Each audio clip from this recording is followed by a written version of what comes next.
What's going on? Back with another amazing episode of Pod Scum.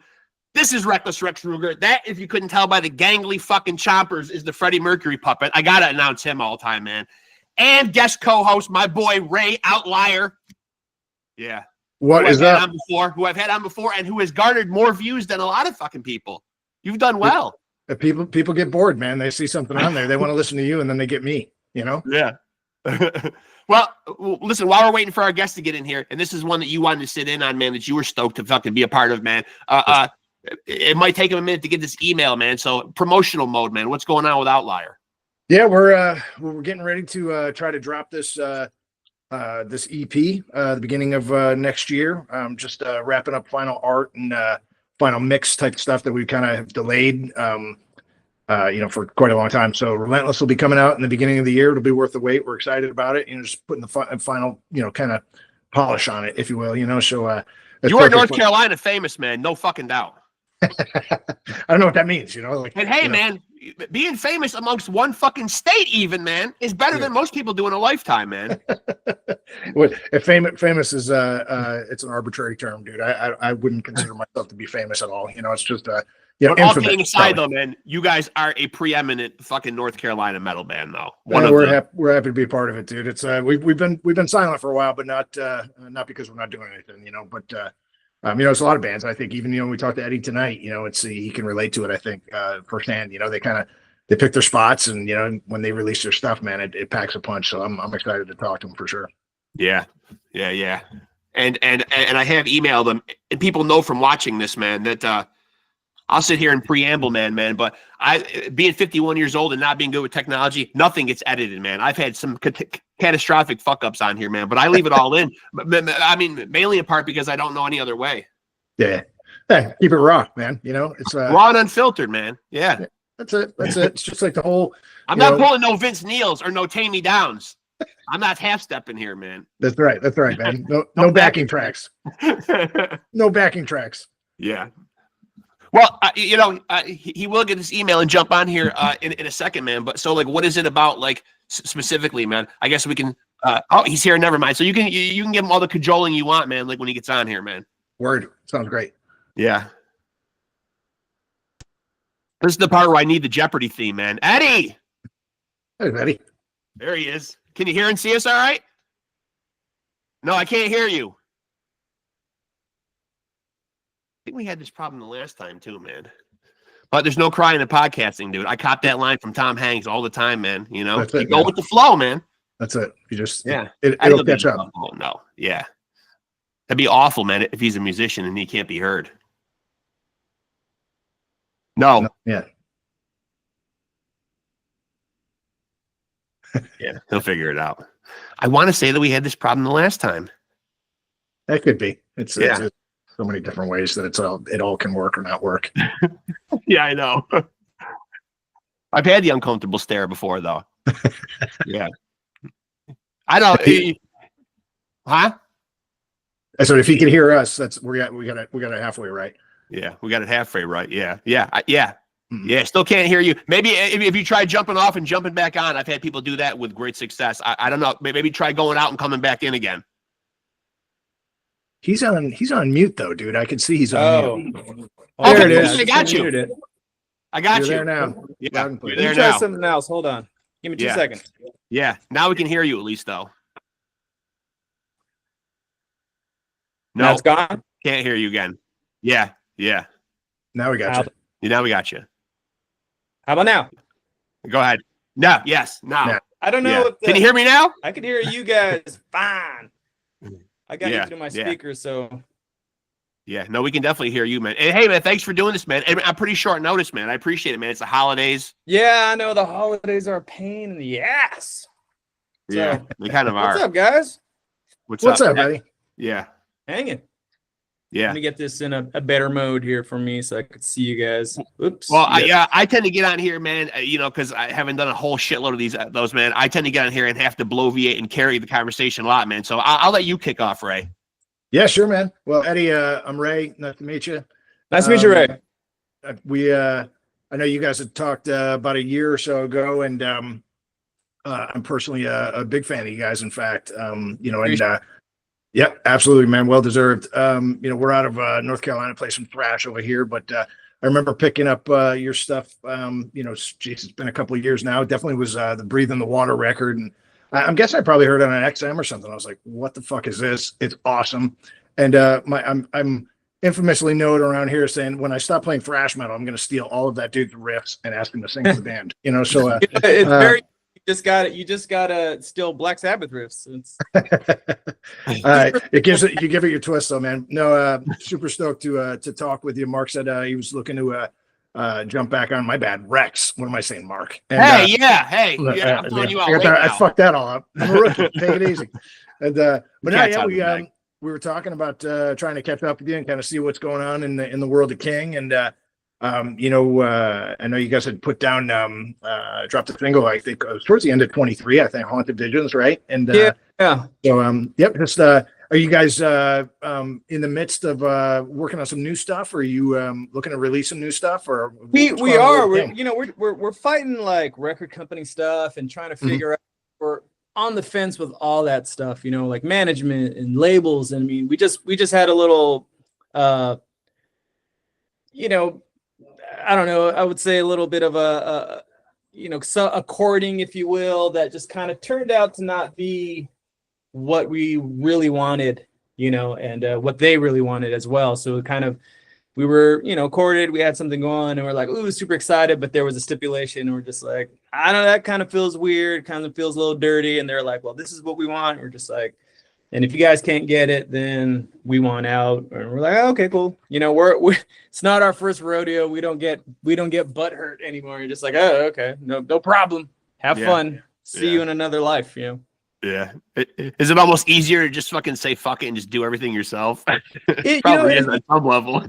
We did that with the acoustic record. That was we had all these recordings for that, and we're just like, COVID was happening, and we're just like, we need to put something out there to kind of let a handful of our fans know that we're still alive and moving. And we did that ourselves, and it got decent traction, but not anything to be noticed. A lot of people are like, oh shit, you guys got an acoustic record? I've never heard it. And it's like, it's been out for 3-4 years, so it's amazing. It's amazing. I can listen to that acoustic cover of Starman fucking over and over again. Amazing. We recorded that live in London. That's the fucking best. Great Bowie song. Yeah, it's a great Bowie song. And I remember that we were on a radio station in London, and they're like, hey, what you guys want to do a little acoustic thing? Can you do something that you've never done before? And we're like, well, we've never done this song before. We'll try it, So we did about 3 or 4 takes, and that's what happened. We couldn't release it. We didn't know what to do. It was from that radio station. Didn't even know how to get a hold of it. And once we got a hold of it, we're like, cool, we have to release this at some point. So the acoustic record popped up, and we're like, let's put it on there because it's a pretty decent version. I think we did a hell of a job. We never did it ever again. That was the first and last. So what's a decent timeline, man? Like when you think new King music, will we see anything in 2025? Dude, we have 4 songs done and in the bag. We really just need to get a mix. We mixed it a few times. It just wasn't really cutting the way we wanted it to. So we do have brand new 3-4 tracks ready to roll. We have an amazing feature with, I can't really say because I wanted to be a surprise, but it's from a band you guys love. I'm pretty positive, and we're just looking for the right time or the right label to put it out, because it's such a massive special thing to us that, like, I can't believe we got a guest vocalist to sing in a bridge of one of our songs called "Breaking the Hold," and it's just blew our minds the fact that he said he'd do it, and it's happened. It's recorded. We just need to mix it and get somebody awesome to release it, so that's where that is. And we have 2 new songs, Dark Shades and the hell's the other one called? Lost in the Radio. And just killer tracks. We love them. I think it's a total turn for King. It's still King, but more, so I don't know. I don't know where to go with that. We have a new bass player. I believe I talked to last year, Nick Shin. So I don't know if Nick was in the band when I talked to you last time, man. I think it was just you and Pepe. No, Nick. We were sporting Nick or something, but I believe we talked last year, right? You and I? Yes. Yep. So yeah, Yep. he's been in the band Yeah. for about 2.5, 3 years at this point, and we just haven't really got anything off the ground, you know. Yeah. One-offs in Florida. We did a festival. You know, we did a handful of shows in LA. We did a show with Armored Saint a few months ago. Yeah. So we're still trying to keep afloat, but you know, in this day and age, it's with all this media and stuff like that, it's really hard for us old folk to catch up. We're antiquated dudes, you know. Yeah. We grow better beards than most of these kids, but Fuck yeah. Yeah. You guys got me both beat on that tip. Eddie, I think it's a good topic. I play here. We're not a touring band, but we got some traction here in North Carolina. But so it's always been the thing for us too, right? I'm 50 years old. I hold down a job on the other side, but the music, we have the luxury of not having the pressure from any kind of label, or we've flirted talking to some independent labels and those kind of things over the years, and it was like there's really no reason to do it other than just do it ourselves. And one of the things I think that we've decided is like, you're so excited to share the music with your fans, right? People like me and Mark and whoever. My bad. Yeah. Yeah. And Twice, so, man. Third one, you're just gonna find yourself gone. There you go. We have to bleep that out. But You can't even stay character on your own show, Eddie. Jesus Christ, I think the thing is, man, like, we always, we've got a record that we're ready to release in the beginning of 25 as well. But, we could have released it last year, right? And it's like you're just, you're hurrying up for the sake of hurrying up. And dude, let it marinate, right? Build the excitement, keep your fans, satiated, right? They see that you guys did the Armored Saint show. I saw the video with Nick, ripping on the bass. You put some content out there that says, hey, we're still fucking alive. We're still doing our thing. Yeah, I'm happy. And the core fans it just builds that enthusiasm. Our fans probably have the same thing, that they're sitting here like, what the fuck? It's been a year and a half since an OUTLIAR record, has come out or whatever. But once they get it, then, all is forgiven. Right. So, I would say, you make those right choices, you figure out who you want to work with, and you get that stuff out there. And it's just that's the right time. Right.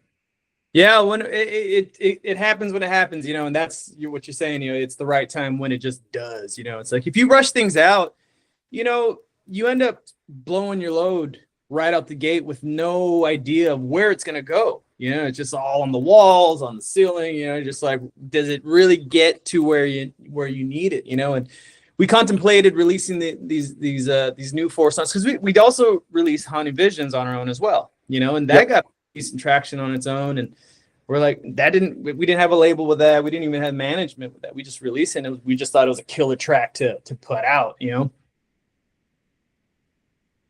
Did he freeze? I think Eddie froze there for a minute. Yeah. Eddie froze. So a good freeze though. It was a very provocative look for him. He's in a good pose. Yeah. No, at the most, he might just have to jump. I believe me. I've had this happen. And you know what? Essentially, you are. Essentially, you are at the. The ether just has you by the balls. You can't control any of this. You know what I mean? Yep. I've gotten to the point where it's just like, okay, man, you know what I mean? If it happens, it happens. It's fucking staying in there. I'm gonna screenshot that with my phone. This is gonna be my new screensaver for King. Whenever they pop up, it'd just be that look of him as like. I know. But I hear what he's saying though. It's because same thing. We talk about it. There's Eddie. Yeah, I knew we get you back, man. Yeah. It happens, man, and I've gotten to the point where there's no crying in podcasting, man. I said it before, I say it again, man. Do we got you? We're missing his volume again. We'll get volume. There. Yeah. Yep. Wait a minute.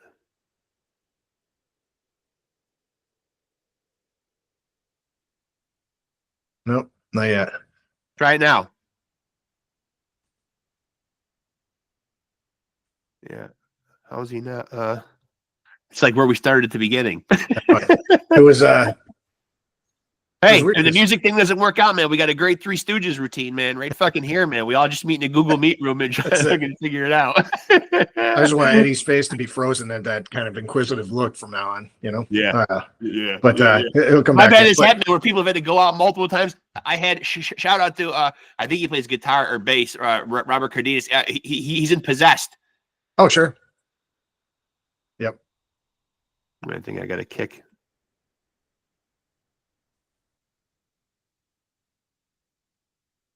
All right. Oh, now I see his mute, unmute. Yeah. I saw your mute and then your yeah.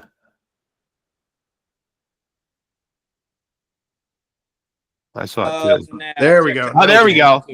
All right. There we go. But I lost the video feed.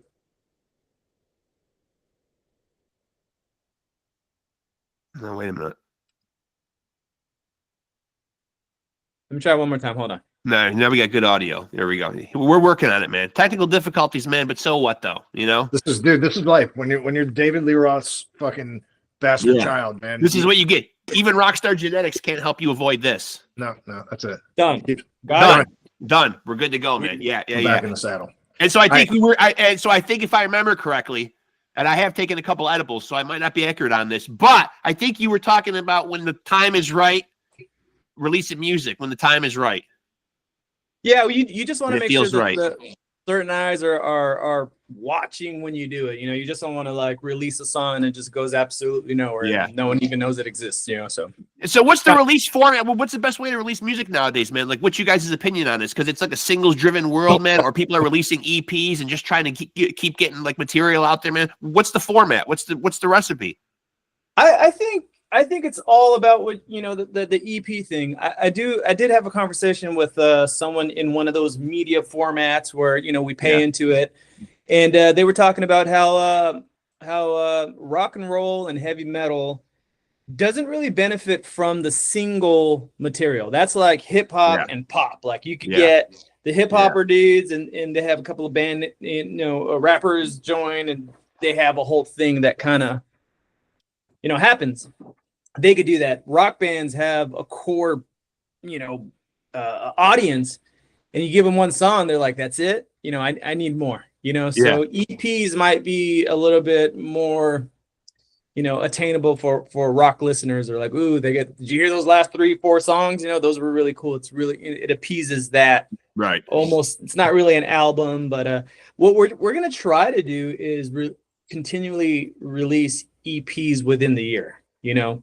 So that's kind of a plan of ours, you know, release 4 songs in the beginning of the year, maybe another 4 in the middle, and then, you know, 4 more at the end. So you have a big chunk of material that happened throughout that year. And it's not just like, oh, well, they released 4 songs and then 3 years later, another EP came out or something. Yeah. That's sad that that's the society we're in, though, that you have to spoon feed it to people. Nobody has a fucking attention span anymore. You know, like you gotta.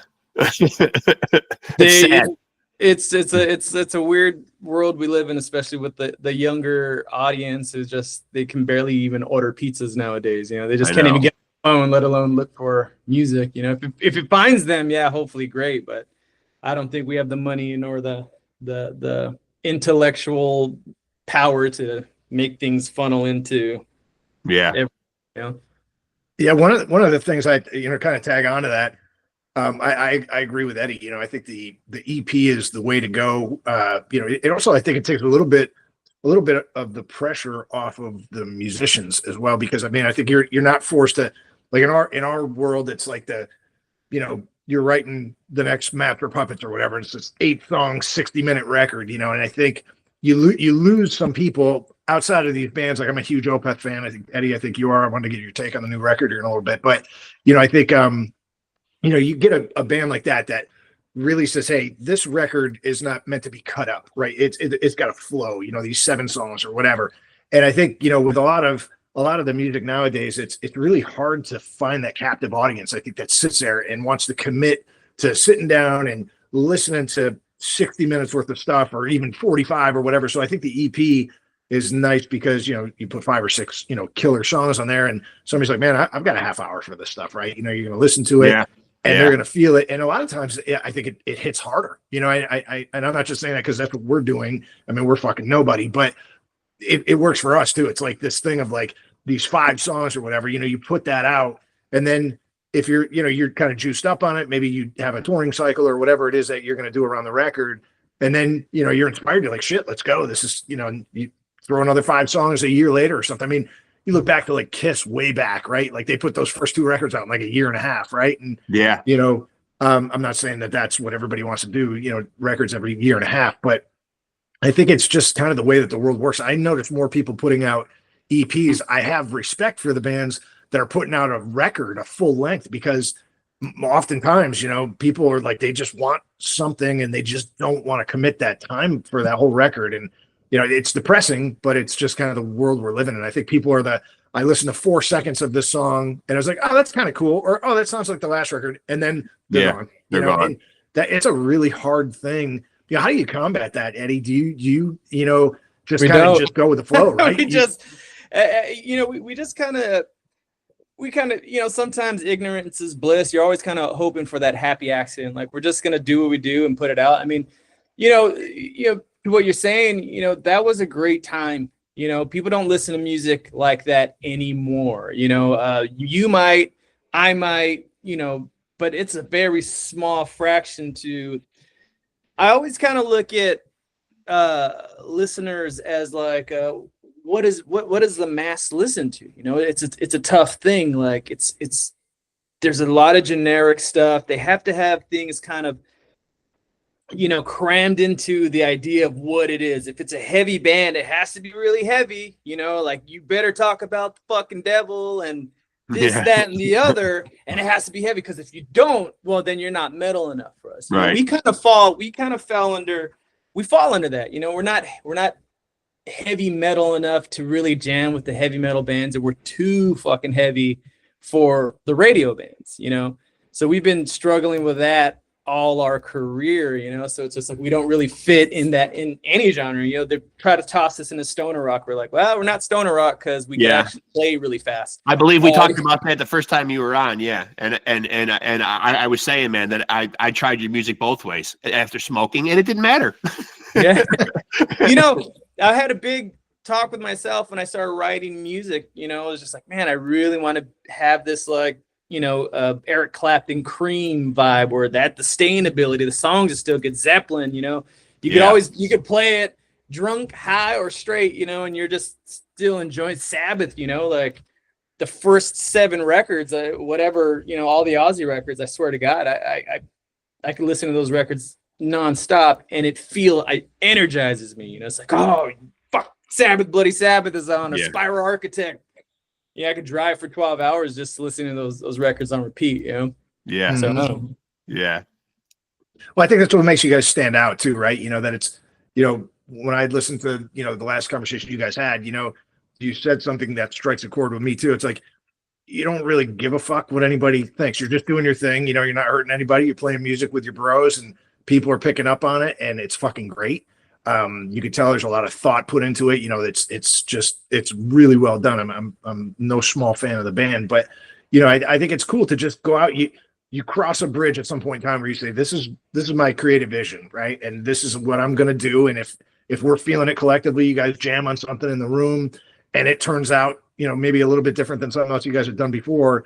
That's what makes it so cool, because you're all energized on it. You're like, this fucking tune rules. This is like our thing. And, you know, your fans are going to pick up on it, because you guys, you check the box in so many different ways. You know, you get the heavier stuff. You know, you got, you know, I think one of the songs has a little bit of a blast in it, you know, and whatever. It's just, your drummer is a super power drummer. Like, man, there's a lot of like feel to the shit that you guys are doing. So, you know, I think you just have to stick to your laurels, and, you know, and then once your stuff comes out, you know, it's going to hit the people, you know, like us. We're going to be like, this is fucking great. You're going to tell and or remind, you know, 20 of your friends, like, man, you got to check this record out. This fucking, I will, cool. Of course. Yeah. You know, I try to turn so many people on to King, man. I you know, and I think one of the things that checks the boxes for me is the fact that, man, I hear layers in your voice of other guys that I love, man. And even though it might not be in the same vein, I hear the Days of the New or Alice in Chains. You know what I mean? I very much hear that. I hear it in the music too. Sludgy, you know? Yeah. I love what you do. And you can hear elements of those bands in there.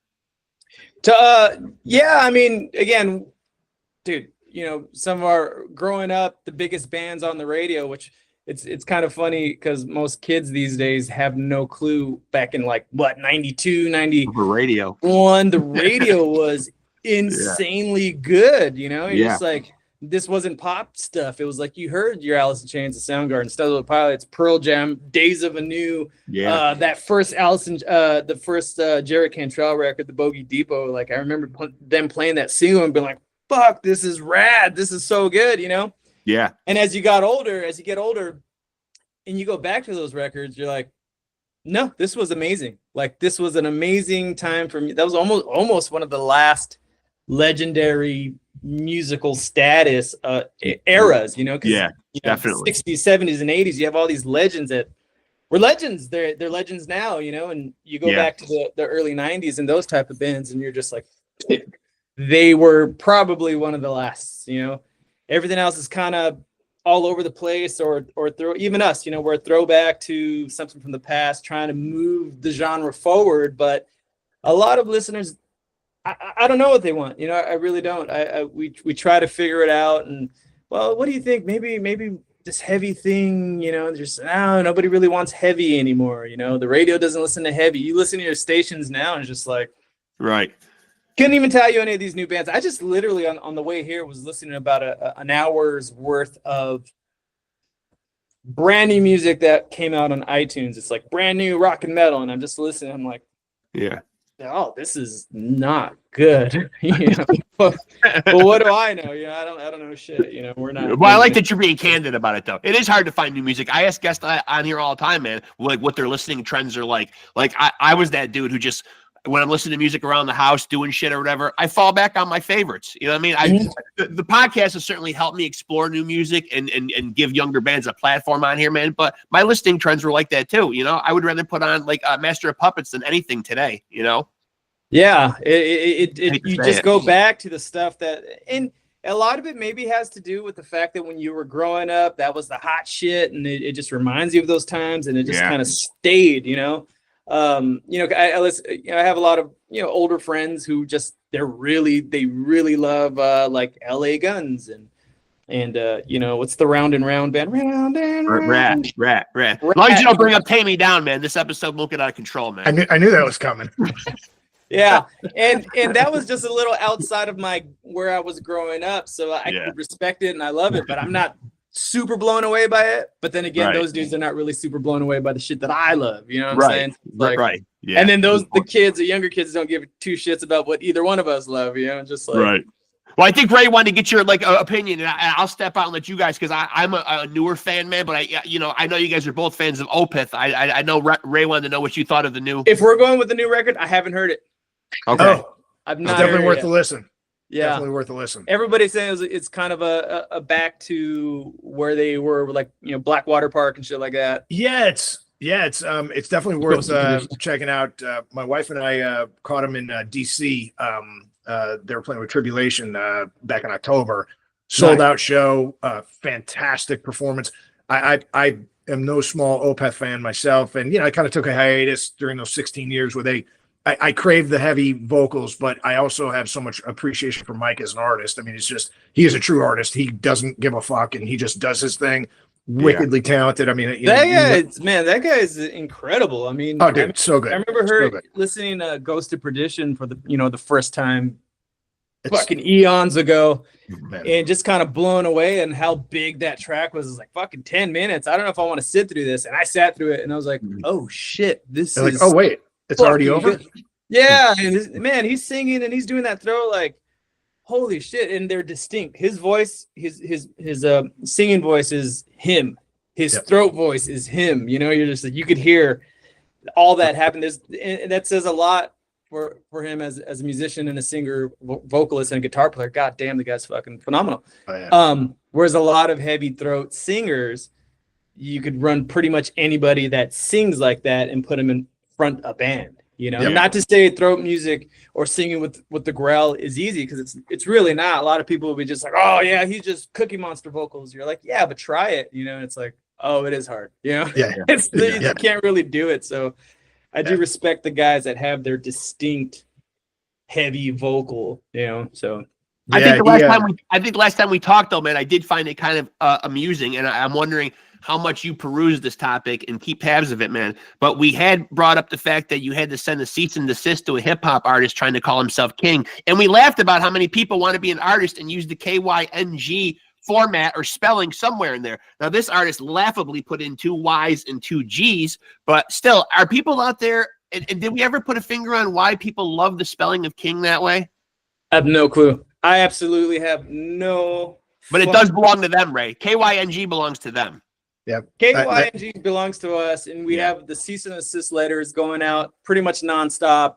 And there's so many bands out, or a group. I know there's like a dance group now, and there's a 200 rappers with the same name. You're just like, guys, just do your fucking research for 3 seconds. And it's like, it's such a bane in our existence, man. Like, you know, because we get, you know, a lot of these guys don't know how to use, you know, the platforms, you know, so they're just kind of, oh, I'm going to put my name up there, and it goes in and it starts getting into our library. And, you know, all of a sudden we're just like, you know, people are calling, hey, dude, you got a new song out? It doesn't sound like you guys. I'm like, yeah, it's not us. I don't know what to tell you. Eddie, you got really good at rapping. You got a new song out. I really went back to my roots, you know. I started rapping. It's amazing, you know. But I don't. Cool that you have Nick in the band, though. I want to talk about like Nick for a minute, because Nick has his. He's another interesting guy too. He's got his hand in a lot of different projects as well. Yeah, that guy's moving around a lot. It's kind of a pain in our ass as well, because he's just constantly doing all these great projects, you know. So the guy's a really fucking talented musician, you know. The guy could really play his bass. The guy could sing too, man. I mean, he was one of the we went through a handful of bass players when Tony left, and man, we went through about 11 dudes, and they were just like, hey, I could play the bass. We're like, yeah, you got the bass parts, but you need to sing harmonies live. Like, it has to be done. Like, there's no point in coming up here. And they're like, well, can we run tracks? We're like, no, we've never run tracks. We couldn't even tell you how. So no, if you can't do it, you can't do it. You know, and right. You know, move it along. But sorry, man, I like you a lot, but you don't sing, you know? Yeah. And when Nick joined, he was a fan of the band. Man, we had a wild show out in Colorado at some point, and they just put us on. It was like a death tech core lineup, right? And I think it was Cephalic Carnage and fucking God, I can't remember who else. The names are escaping me right now, but bigger tech bands. And they put us on up front. And they were just like, hey, you know, we have an opening if you guys want to play it. And we're just like, who's playing? And we're like, oh fuck, yeah, let's just heavy up our set and see what happens. So we opened up at night, and it went really well, you know, like we're just, oh, fuck, we could hold our own. And Nick Shins was playing that night in Cephalic Carnage, and he saw us, and he was just like, dude, you guys are great. I really like your band. So he was a fan since then. And that was like, fuck, I don't know, 10 years, 11 years ago or some shit like that, you know? So when Tony left, what was that? He cuts the mustard with the singing too. Oh man, so I gave him a call, and I was like, hey, dude, do you think you might want to fill in or do a show? And he's like, yeah, let me try. Flew him out.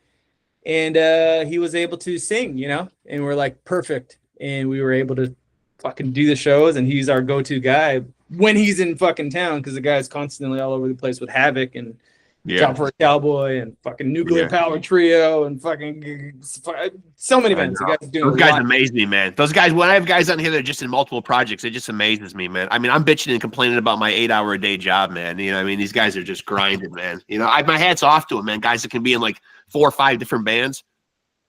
Well, shit, if you could just be in 4 or 5 different bands and not have to worry about the 9 to 5, I think you'd be good. Yeah. Too. Yeah, that's true too. Yeah, I would swap it all in, man, for sure. And go ahead, Ray. No, I was just thinking. I was looking down at my phone because I forgot the name of the show. But you know, Eddie. Yeah, I remember hearing about that show actually, because those guys were all Colorado dudes, right? Havoc, and Carnage, all that stuff. Yeah. And I think Havoc actually went out with Violence. Some dudes like the old thrash guys up in the Bay Area. But Havoc's fucking killing it right now too. But I wanted to ask. I was looking through your Instagram stuff, and I saw the Louder Than Live show. Was that the biggest crowd you guys played to? I know you did the Orion Fest with Metallica years ago, but that looked like it was pretty fun. The crowd looked like they were fucking digging you guys pretty big at that Louder Than Life show. And just wondered if that was like the largest audience you had played in front of, or if there was a show that was bigger than that one as well. A lot of shows and my brain kind of just merges everything together, you know. So we've played, I think the most we've ever played against was like 20,000 or something like that. Festival type stuff or whatever. Festival, I don't really recall. You know, the one, I mean, we've ran the numbers, man. I remember doing a show in Massachusetts. Worcester, Massachusetts. And there's probably the band and the bartender, right? Yeah.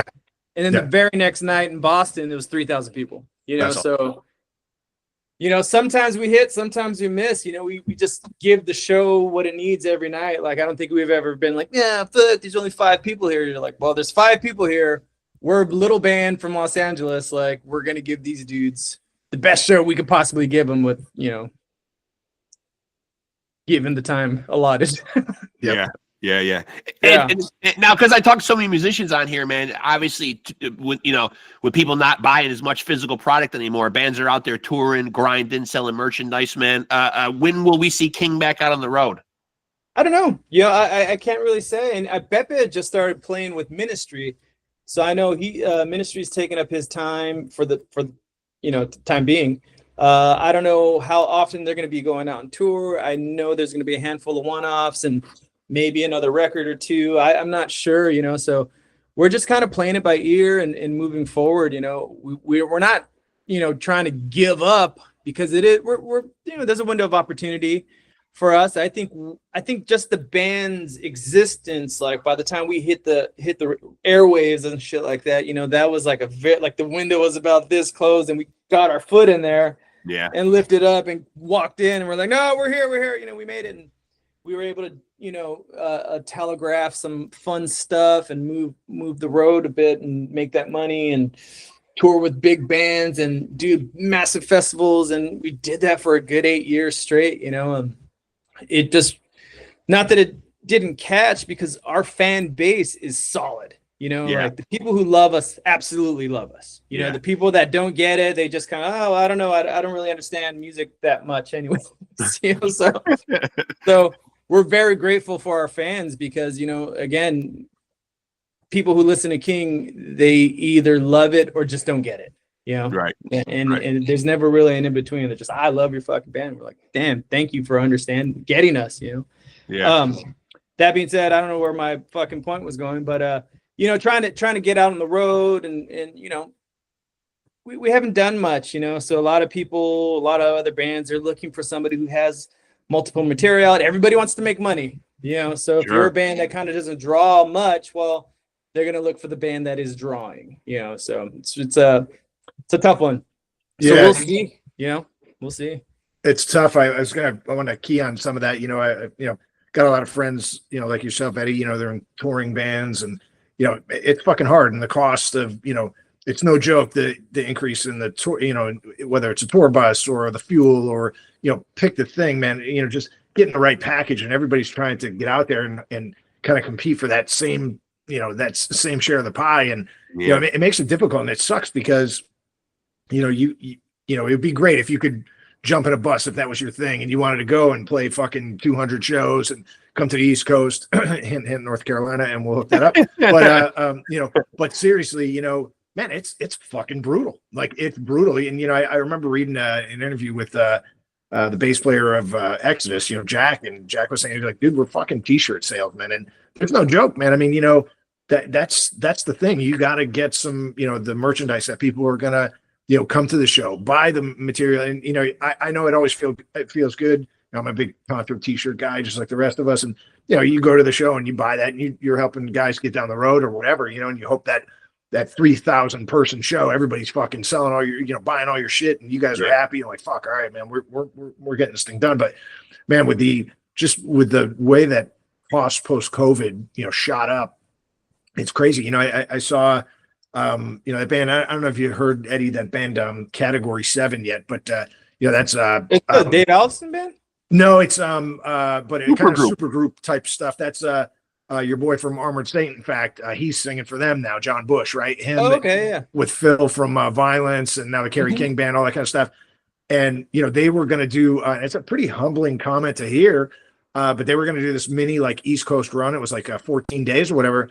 and they fucking canceled it, and they said, hey, it's poor ticket sales, we can't do it. And I mean, the record is fucking solid. I think Mikey Orlando's guitar player, this guy's just unbelievable player. Mike Orlando and Jason Bittner, who I've had on the show, plays drum from Overkill. Jason Bitt. Really good stuff. You probably dig it. I mean, being an Armored Saint guy, you dig what Bush did on this record. It's a very good record. Solid fucking super group. Really heavy, good record.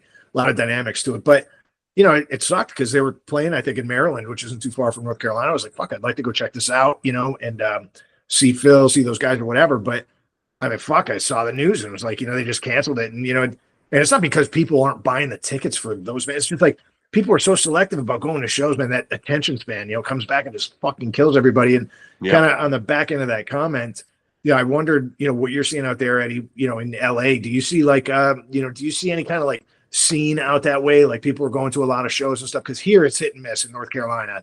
Your bigger shows will do well. Some other shows you'll go to and it's the bartender and the fucking, you know, the door guy kind of thing. Right. Yeah. Yeah. I think we're in a fucked up economy at this point, you know, so people have to save their bucks and pay for what they really want to see. And who do they really want to see? You know, they want to see the bigger bands, you know, it's not easy being a smaller band going out because who's promoting the fucking joint, you know, fucking who's putting the show on? It's typically some dude who's all coked out trying to fucking like, hey dude, you guys, I don't know if I can pay you, but you know, hey, you want some fucking blow? You're like, nah, we need fucking gas, dude. Like it's all good, but just give us some money, you know? So that's happened to us a few times where, you know, maybe the turnout wasn't great. And, you know, the guy's like, hey, well, your turnout wasn't fucking great, so I can't pay you. And just like, dude, we're from LA. Like, I've never stepped foot in this part of fucking Illinois. Like, how the fuck do you expect us to promote? Like, that was your job. You got us. Give us our fucking money. We need to eat, you know?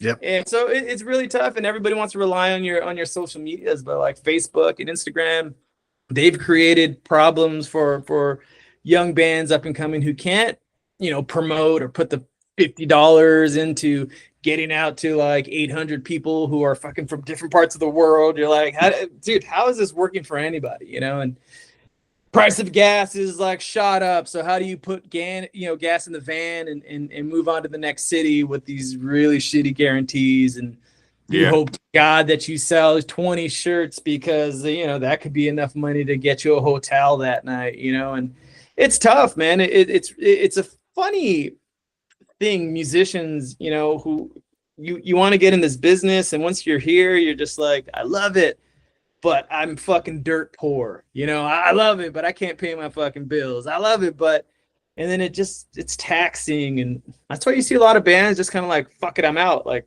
you know, there's like they're on a motorcycle and then there's like, they just let it go, and you know, and labels and the people in this, they don't give two shits about you, man. They don't give a fuck what you've done in the past. Is if you're not making money, they don't give two shits, you know. So if your fucking numbers on your Instagram and your TikToks and all that shit aren't high, they don't fucking give two shits, you know, because they're like, they need to make money too, you know, so they want to fucking pay their cable bill, you know. That's why a lot of labels and management companies, if they're working with a band, they're just sending them out, even though there's another band that's on the same label that's playing right down the block, you know. It's just like, you're fucking everybody, you know, and the nickel and diming every band just to make payroll for your label, you know. And you know, that's another fucking topic that I'm starting to get all fired up. That's another topic, you know. These, you know, they don't give two shits about the smaller bands. They just give a shit about the band that's making the most money and that band that is basically keeping the label alive and stuff like that. So we like a fired up Eddie, man. We like a fired up Eddie. This will send you right into the fucking other room, man. You'll pen some songs out of this, man. There you go. Yeah. I don't know. It's just I think I've written a lot about it. You know, I think I've said too much about it too. I've probably gotten a few fucking in trouble with all these dudes who are like, oh, he said something about the industry, and now I feel fucking, what's that word that all these young folks are using? Triggered. They're triggered. Everyone's fucking triggered. Okay. I was curious to ask you though, man, is there a market on any level, or have you ever looked into it? I very much could see you being somebody like, especially once the acoustic album came out, Beyond the Deadwoods. Would you ever be in a position or have considered solo shows yourself, or is that not anything that's on the table? I very much could see you out there, you know, doing acoustic versions of KYNG songs, you know, and certainly not to impugn the other guys in the band, but has that ever been anything you've explored, solo material? Yeah, it's kind of, it's just one of those things where I always try to put as much energy into my project, you know, like King is what I want to be fucking big, you know, like, so I try to like, well, you know, if I start like losing, you know, focus on that and, oh, well, I'm going to start working out this acoustic thing. It's basically starting from scratch. Do people want to hear that? I think this one of the stronger points of King is the fact that we have all these like harmonies going off. You know, if I was to go it alone, it would be, you know, Chris Cornell did something like that. That's what I equate you doing to something like that, right? I kind of see that comparison of like, you know, you being up there on a stool, acoustic guitar, man. I would go see that.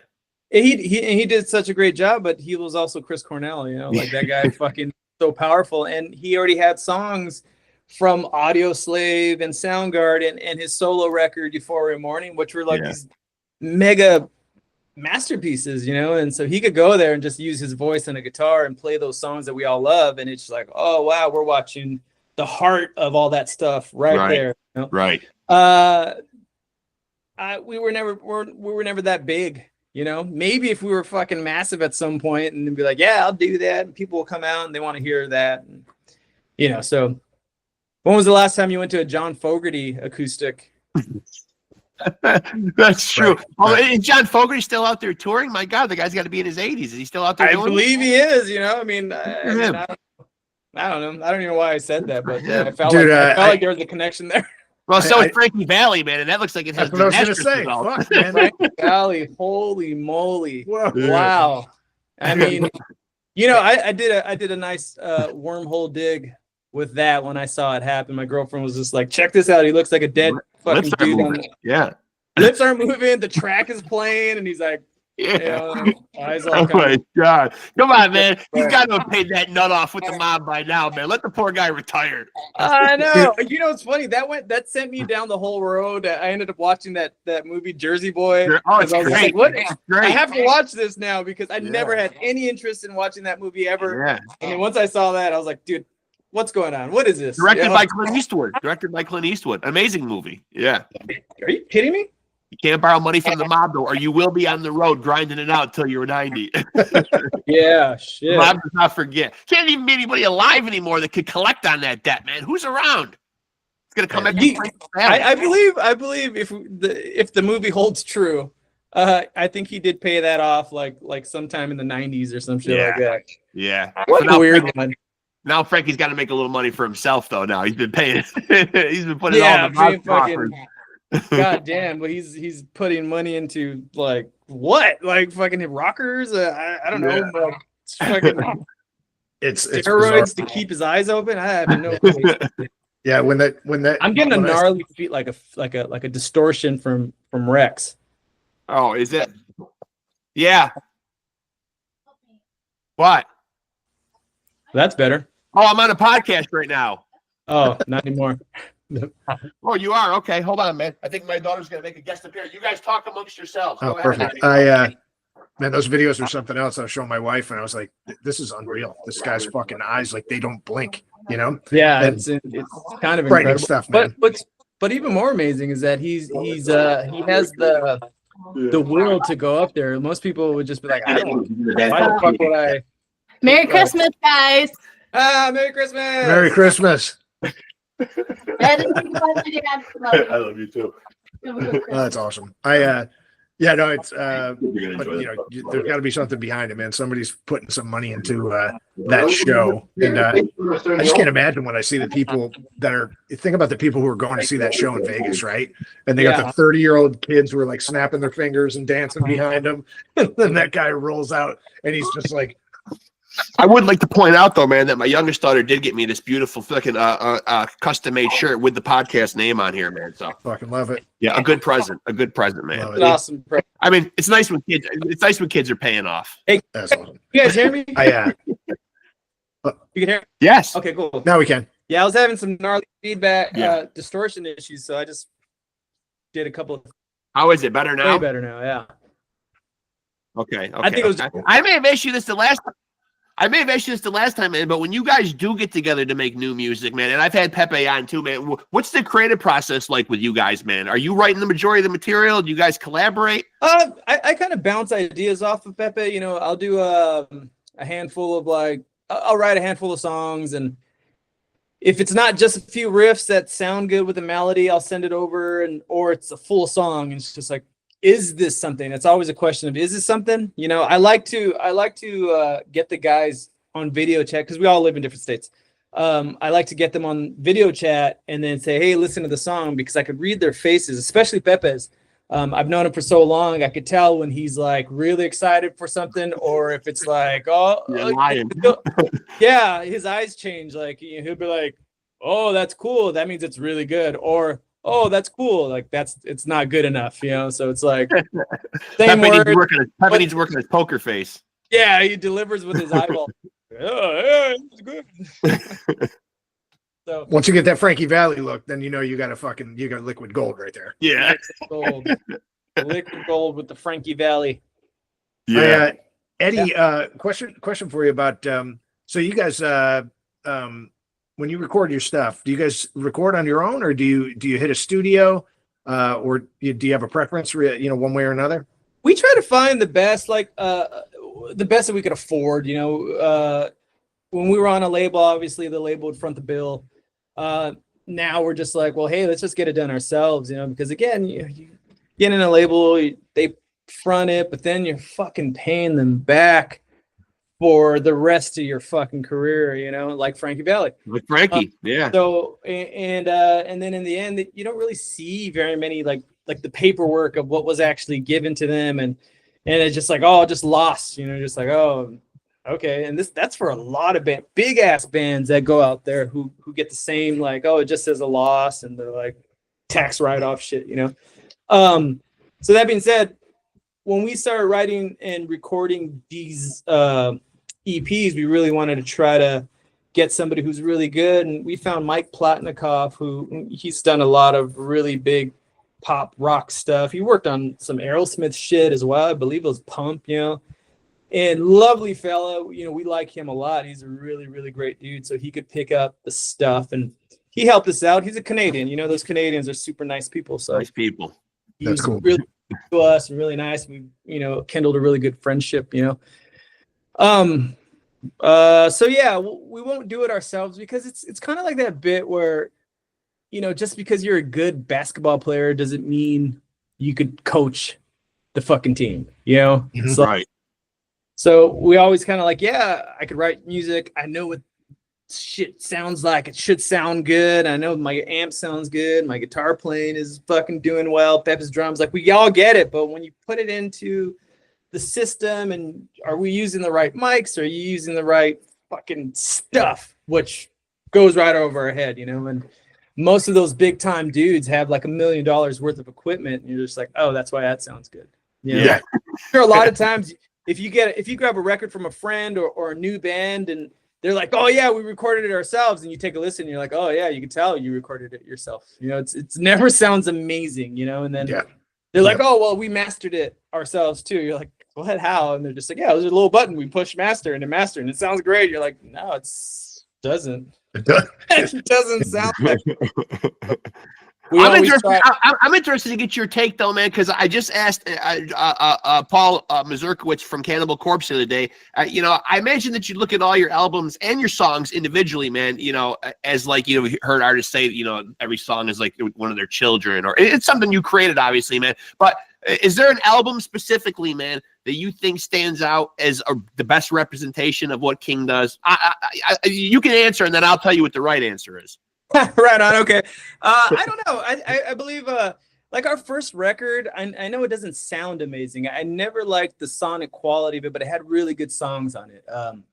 I feel like there's a song called Trails and Veins. I think that really kind of what King was at its epitome of what we really wanted to be was Trails and Veins, you know, off the first record. The second record, I don't even know what's on there, honestly. What is it? Electric Halo wasn't our favorite song at all. It was that they made us write that song. So when we submitted the record for that the second record, they were just like, the songs are great and it's amazing. You've really raised the bar, but you don't have that radio song. And I was just like, wow, I feel like we kind of do with this track, and this track. So they sent us to work with Johnny Andrews to help us write this radio tune. And it came out with Electric Halo. It's not a horrible song, you know, but I think at the time we were like, fuck this. We don't want to play this ever, you know, because it's not heavy, but it did its thing, you know, and the label put a lot of money into that track to get onto Resto Radio and shit like that. And it did well, but it wasn't what we thought. It wasn't what we were or are, you know? Right. And then I feel like we got a little closer with Breathe in the Water, the third record. We're just like, there's still really heavy, chunky riffs and there's melody happening. It's a pretty deep, you know, there's some deep stuff in there. So I don't know. I don't know what record it is. There's a lot of different songs, you know. Trails and Veins is probably one of them. I'm probably missing like a ton, you know. I don't know. Self-Medicated Man was another good one. I think that's off of the second record. I would have said Trampled Sun up until in prepping for this interview. You know, I've been listening to you guys a lot. So you know, but now Breathe in the Water seems to have really won me over, man. Yeah, Trampled I'm trying to look at my go-to always, but Sunday Smile was a rocker. I mean, that's off the second record. Burn the Serum, that fucking track always gets attention every time we play it. We always try to like remove it from the set, but you know, we've had some of the legendary dudes, you know, the Rexx Browns and the James Hetfields and those guys. When we open with that track, we kind of turn over and you could see them getting excited, like, fuck, that song's badass. You know, you can see them super pumped, you know, so. Well, I don't know. Cool, man. That's pretty cool when you're getting James Hetfield pumped. I don't know if I told this story last time, but I have a great story about the day we played Orion Festival. Yeah. And we were just, you know, kind of, I believe I did go through this, but the short version. Go ahead. Hetfield wants to meet us, and we're just like, oh shit, are you fucking kidding me? So we like start fixing our hair and shit. And he walks up and he starts talking to us about like, hey, you know, if I can really dig the band and where you from? And I was just like, oh, I'm from Montebello, which Montebello is in the East LA area of Los Angeles, you know. And his fucking like it kind of like sent him into this like weird trance for like 3 seconds. He's like, Montebello. Oh man, he's like, you know, my dad had a truck store out there. He used to sell truck parts to some dudes out in Montebello. His shop was in Montebello, and I was like, dude, I lived right down he gave me the streets. He's all like off of Vail and Washington or something. I was like, dude, I lived right down the fucking block. I grew up right down the block from there. And he's just like, that's amazing, like kind of blown away. And he's like, well, hey man, can I introduce your band? Well, yeah, can you? Of course, you do whatever the fuck you want. You can take a shit car if you like. I don't give a fuck. Do whatever you want. So he goes and he introduces the band. That's on YouTube. You could totally find it. It's pretty awesome. We were so blown away and you know, blessed to have that happen for us. And then everything that could go wrong went wrong. You know, so we open up the track, we start jamming. He's a stage side, and I recall hitting this big old fucking open drop C note, and my low E gets caught right under my guitar pickup. So it's like, and I was like, oh, fuck. And I looked down, and my instinct was to look right at James Hetfield, and he like goes, he just points and laughs, like, ah! It's like, okay. And I, you know, recover from that, keep playing the song, and boom, broken string. And he's just like, dude, like, what is happening with your set? I had to run and grab another guitar. And, you know, that's kind of a rad story. I had a blast. I could tell that all the time. But I'm sure, though, man, he probably relates on some level, too, man. I mean, it wasn't always easy going from even the likes of Metallica, you know? Well, the best part was at the end of the show, you know, because my guitar string got caught under my guitar pickup. He comes up to me and he's just like, hey, we need to get you a guitar that, he says, we need to get you a guitar pickup that doesn't do that. And I was like, I appreciate that, Mr. Hetfield. So it's kind of amazing that he even stuck around and he knew of the band. And as a matter of fact, he hit up a handful of people like, hey, what band should we get for Orion Festival? And there was a couple of lists that had our name on it. And he was just like, oh, I already knew that was a band that I was already going to put on. Like, yeah. He's in some pretty cool bands. Like he was into the Sword when they were around. You know, I mean, like he gets into some pretty cool bands and makes some pretty good recommendations. I think Ray, being a guitar player, though, man, let me ask you: is there any guitar players out there, one or two names that would come to mind right away that have influenced your style of playing the most? Oh, me? Yeah. Either one of you guys. You both play guitar. I mean, Eddie too. I mean, who's had an influence on your playing? Yeah, I mean, I say Ray, you go first.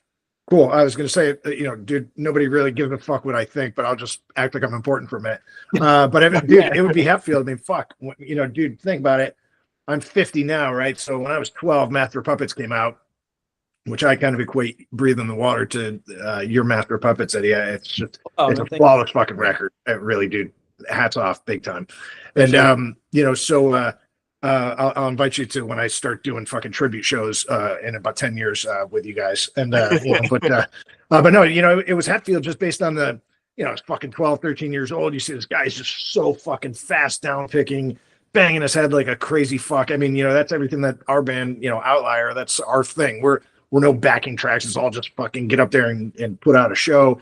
So it was guys like Hetfield. And then when you get into like more virtuoso stuff, I know you've talked to my buddy James Murphy, his fucking Murphy's fantastic. And just all the Bay Area thrash guys, Craig from Forbidden, Phil from Violence, all that kind of stuff. But as I got older, I got more into probably stuff that more like, honestly, not just sitting there trying to suck Eddie's dick or anything, but dude, like his kind of playing like that feel based, the phrasing like that, because I realized like I was not going to be fucking Joe Satriani or whatever the fuck, it was like I had to kind of find who I was going to be with my music too. And guys like, Mike from Opeth, fantastic guitar player, but he's like, I'll just let Frederick do the fucking shreddy stuff and he's just going to do the feel-based stuff. So, I like the song within a song, and I think Metallica did a great job of that and stuff like, all this stuff that, that Eddie's doing with King, like all of the harmonies and the thirds and all this kind of shit like that. That's where I kind of go. But Eddie, I'm interested. I obviously, I own me goes without saying, but,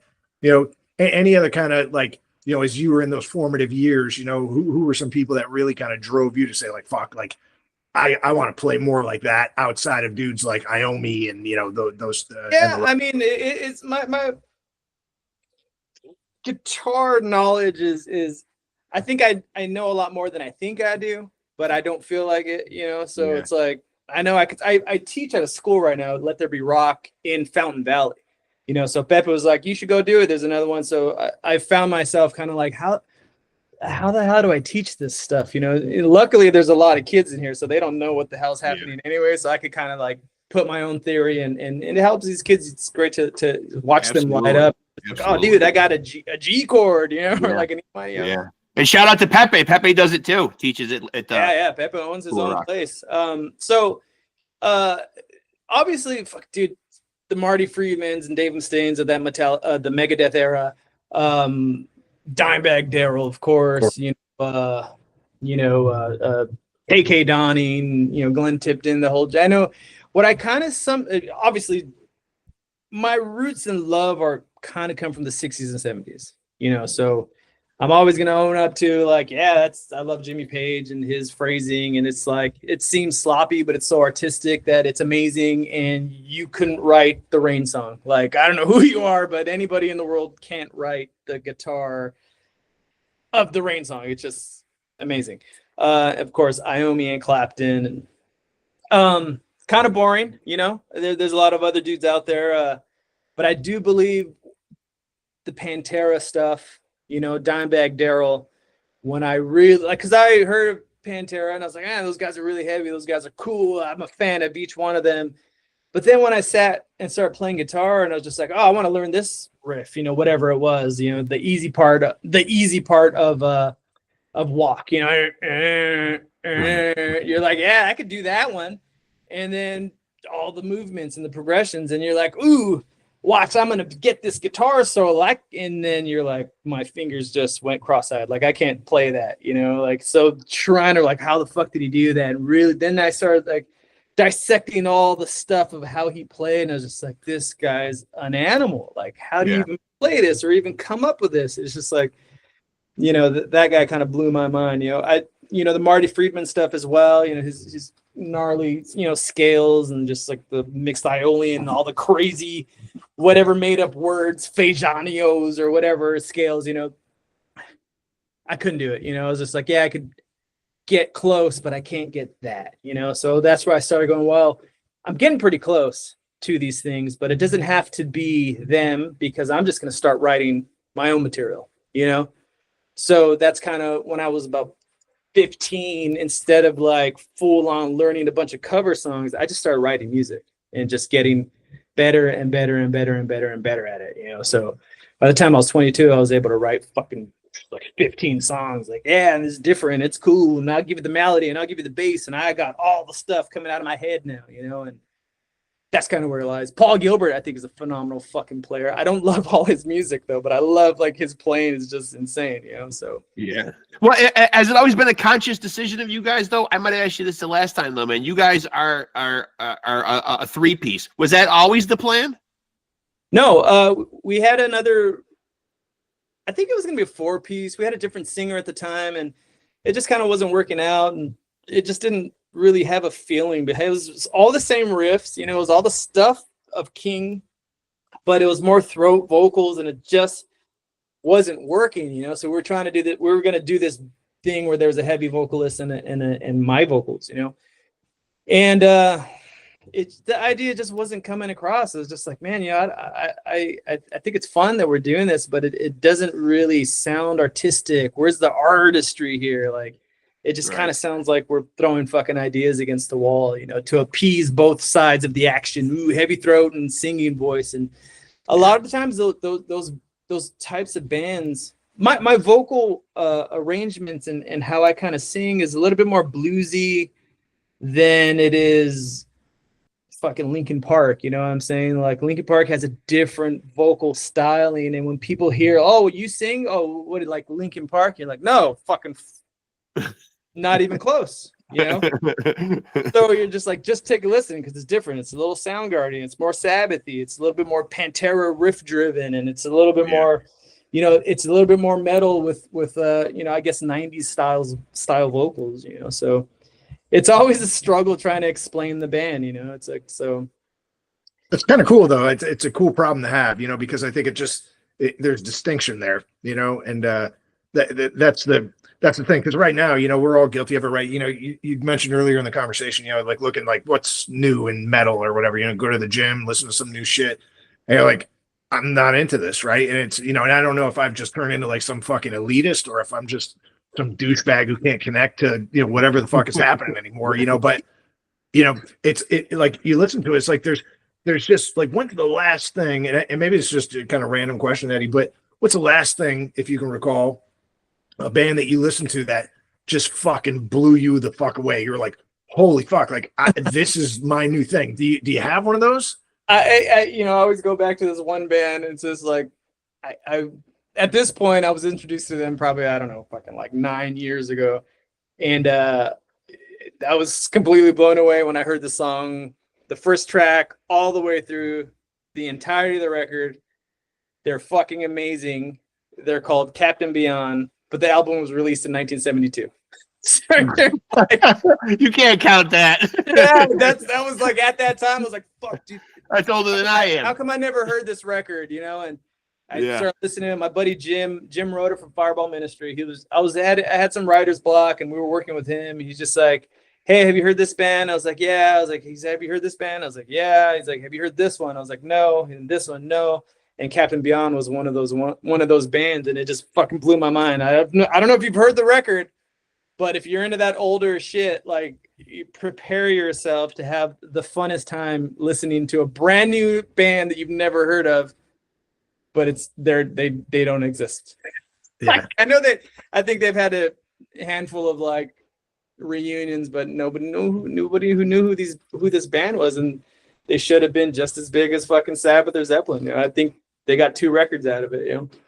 It's crazy, man. I relate to that here so I'm in the closest big city here is Raleigh, North Carolina. And there was this band, Beth and I went to go see this chick. Her name's kind of popping up more now, but for different reasons. Dorothy. She's kind of like this rock. metal Like type art. chick. Well, we saw her before somebody was behind her and kind of trying to change the image into this like metal thing. Like this is when she was kind of more just like this edgy rock, kind of cool fucking thing. And Beth had seen them with I think with the Struts, which were also fucking super dope. And so we saw, so Dorothy was coming back to this place in Raleigh, and we were just chilling out and we are listening to some band over the inside the place, and I fucking did the Shazam thing or whatever. Who the fuck's this band? So this band is called Cry of Love, right? And dude, never fucking heard it at all. So I'm like fucking, just hanging out, listening. Really cool shit, Eddie. It was worth jotting down. Cry of Love. So they put out, I think, maybe 2 records, but their debut record is outrageously fucking good. It's not a metal band. It's like a, just like right in that sweet spot of like that Zeppelin-y kind of like thing, but had a modern enough twist. So don't I fucking find out they're from Raleigh? I was like, no fucking way. So, but I guess a guy like maybe it was an alcoholic or something, and then unfortunately it passed. But I posted something about him on Facebook, and one of the local guy around here who's big into all this stuff. He's like, dude, they're from here. I was like, what? Fucking fantastic band. And it was one of those things where like, where the fuck was I? They probably came out around the same time, like the first or maybe the second Blind Melon record came out, that kind of vibe. 90s. Fucking really, really, really good. Like I'm telling you, Blind, I think, not to cut you off, but I feel like Blind Melon is one of those bands that kind of fell under the radar as well. I mean, they had the No Rain and shit like that, and they're just like, what is it? A lot of people are like, I hate that song. I love that. And the second record, if you listen to the second record, it is fucking phenomenal. Dude, yeah. I just had Roger Stevens, the guitar player, on the podcast a couple weeks ago. Yeah. Oh shit. Yeah, they're amazing. I'm down with those dudes. They're amazing. Yeah. Dude, it was one of the first records I heard where both guitar players were doing something completely fucking different the entire record. And I was like, it just opened my mind. It was at a time where I was like death metal, death metal, death metal. And then all of a sudden I bought this new guitar and I was like, I'm going to open my fucking horizons on this thing or expand my horizons. And Blind Melon came out and I was like, I'm kind of fucking into this. I listened to the record on headphones and I was like, what in the fuck is happening right now? And it just got me into just guitar driven rock, and, even some of this new shit, like, I know, there are a couple albums deep now, but like when that first Greta Van Fleet record came out, I was fucking into it. I was like, what the fuck? I don't care that there's Zeppelin ripoff, whatever. I was like, this is a fucking good record. Yeah. I do. I can. Yeah. They're amazing. Yeah. But I think what they should have done is said, yeah, we are definitely ripping off Led Zeppelin. That's the only problem that I have is that they just said, no, we're not influenced by Led Zeppelin. Are you fucking kidding me? It sounds like Led Zeppelin 5. Yeah, it's like it's such a cover band of a band trying to be a band that they love, which is great. But there were some interviews where the guy was just like, I'm trying to rip off Steven Tyler, not fucking like No, that was my only gripe with that band. When I heard the record, I was like, this is cool. Imitation's the highest form of flattery, right? But when I heard that they were saying they weren't influenced by Zeppelin, I was like, get the fuck out of here. But there's some of those bands. I think there's a little bit of a resurgence on, people trying to get into that, maybe not late 60s, but more like early 70s kind of guitar driven rock. I just heard this random band the other day. They were called The Band Feel, I think is what they're called. And I just randomly heard it and I was like, this is really fucking good. And and the way I found it, somebody's smart enough on the, the algorithm or whatever the fuck on Instagram. And it said, when you go see this band live and you've never heard of them and, and they're just rocking out and killer guitar solos and all that shit. I was like, well, fuck. All right. I'm going to go check it out. And sure as shit, it's a little too produced for me, but it's good. And what it made me start to think is there some resurgence? Like, are people starting to go back and discover the 70s and are the 80s right after it? And, metal and all that kind of stuff. Like, I don't know. I'm hopeful, but it's so hard to see that whole thing, but it seems like some bands are starting to get into this retro 70s kind of thing. And I don't know if it's on the heels of seeing that Greta Van Fleet had some success or is having success or whatever. And now these other bands are trying to jump on it too. I don't know, Eddie, do you see any of that? I think it has a lot. Can you guys hear me? Yeah. I think it has a lot to do with how far away in time we are, because people, the younger dudes, they don't even know who the fucking Beatles are. Right. Like I had a conversation. They're like, "Oh yeah, my dad likes the Beatles," and he's like, "Yeah, that's cool. Do you like them?" Like, "No, I couldn't even tell you a song." And you're just like, Wow, that's kind of interesting because when I was growing up, you couldn't get away from the Beatles, and they already had been around for 30 fucking years. You know what I'm saying? It's just like even Pink Floyd for that matter. People are like, oh, I've heard that, but I don't, I don't really know because we're older, like when we were living, we had to fight to find the stuff that we really like. We didn't have it at our fingertips and just type it in and be like, Shazam! What the fuck was that song? And you're able to pull it up. I mean, you had to really go on a quest to find one song if you heard it on the radio and didn't catch the name. And, so they're very spoiled in that sense, but also they don't know shit about the music that drives them, or the bands that they love, where they came from, or why did that? Oh, I think there was something you were saying earlier, Ray, about music is a young dude's game. We know too much. You know too much. I know too much music. So when someone comes up with a brand new band, they're like, check out this band. They're so fucking good. And they come on and they're like, this has been done. I've heard this band before. They used to be called fucking, insert name.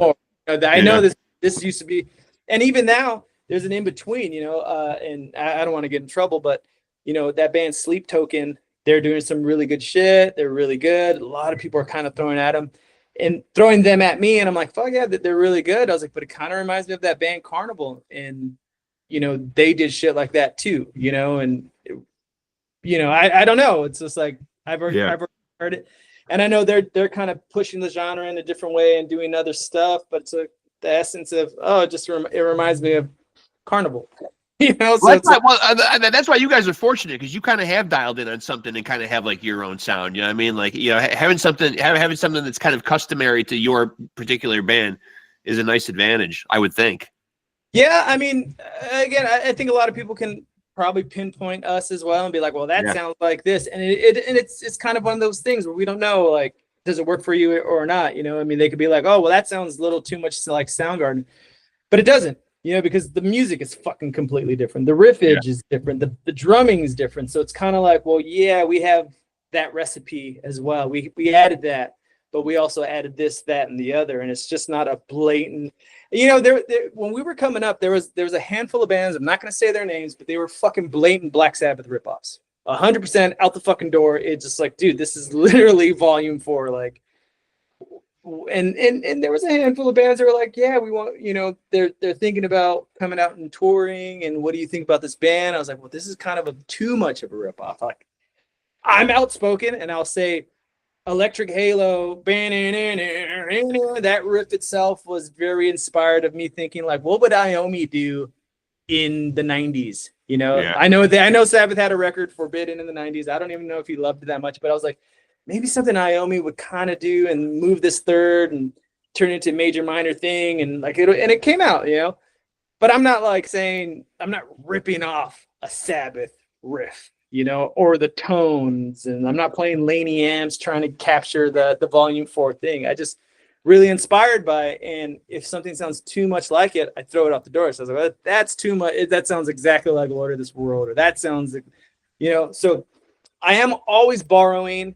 And then I'll snap the tip off and be like, I'll just take this much, and then you could have the rest of that riff because it is yours, I mean, ideally, major thirds, minor thirds, that's like a big Sabbath thing. And I use it quite fucking frequently in all our music, So it's about paying homage and not completely ripping off. Right. And how do you do that? Really tough. You just take a taste. You want to taste it. You don't want it all, That's how I always thought, but there are bands out there who fucking completely rip it off and they're like, we're originals. You're like, fuck, dude, no, you're buying and dressing up like the band that you're ripping off. Like, I don't know what to fucking tell you. You're like,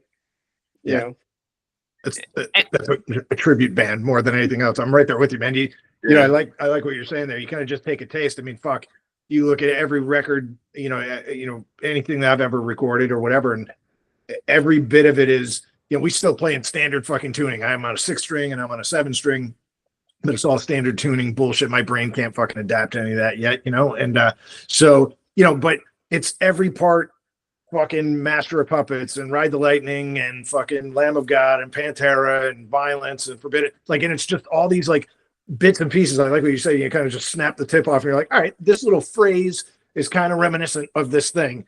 Yeah. And it's cool. It's really, you're paying homage, right? These are the bands that fucking made you pick up the guitar and write what you write, and then it resonates with your fans, and they're not looking back at this and being like, oh, they sound like this. I think whenever I hear King, I'm like, that fucking sounds like King. It's a band that you can tell the discernible influence of different people, but it's your own fucking thing, and that, I think that's cool. And, Eddie, I wanted to ask, because you said, you teach some kids, and that's of particular interest to me. I got an 18-year-old daughter, and I'm like, hey, do anybody any kids you hang out with, anybody in school, are they in bands? And the answer is like, no. I was like none, nothing, not a fucking thing. I'm hoping if you're teaching kids, they're fucking, maybe fucking around, starting to play with some other dudes or whatever. Are you seeing that? Like, is there some kind of youth movement where people are starting to, form like bands, because when we were growing up, right, it was like, it seemed like everybody I knew was in some form of a band, and it was a big fucking deal. And now it's like, you look around, it's like, it's dudes our age that are still in fucking bands, because we're like, that's life. All those kids are making albums on GarageBand. Yeah. There's a handful of kids here that are really good, and they're I have this kid Colin who big Pantera fan, I'm just like, and he's must be 14, and I'm like, oh dude, that's really great, like, you love Pantera too, like how'd you get into him? He's like, I don't know, I have no clue, I just started listening to this, and I talked to his dad. I was like, did you get him into it? He's like I had nothing to do with that, like, it, that's cool. Just started liking him, so Organic. So he's really wanting to jam and play, and he wants to play like the Metallica shit and the Pantera stuff and the Megadeth stuff. So he's really fun to work with. There's a handful of other kids who just oblivious. They're just like lost in the ocean and being like, I don't know anything, but I want to play guitar. I'm like, well, what do you want to, so you kind of start them off with like Back in Black all the time, because it has all the major chords in it, and it's rocks, so you show a kid that, they're just like, ooh, all of a sudden they're just like, Angus Young in it, and for most of the kids, they don't really want to be in bands because they don't know how it all works. They just want to play music, or their parents are forcing them to play music, Yeah. So there's a couple of kids out there here that really want to do it, and the other kids are just kind of showing up, like.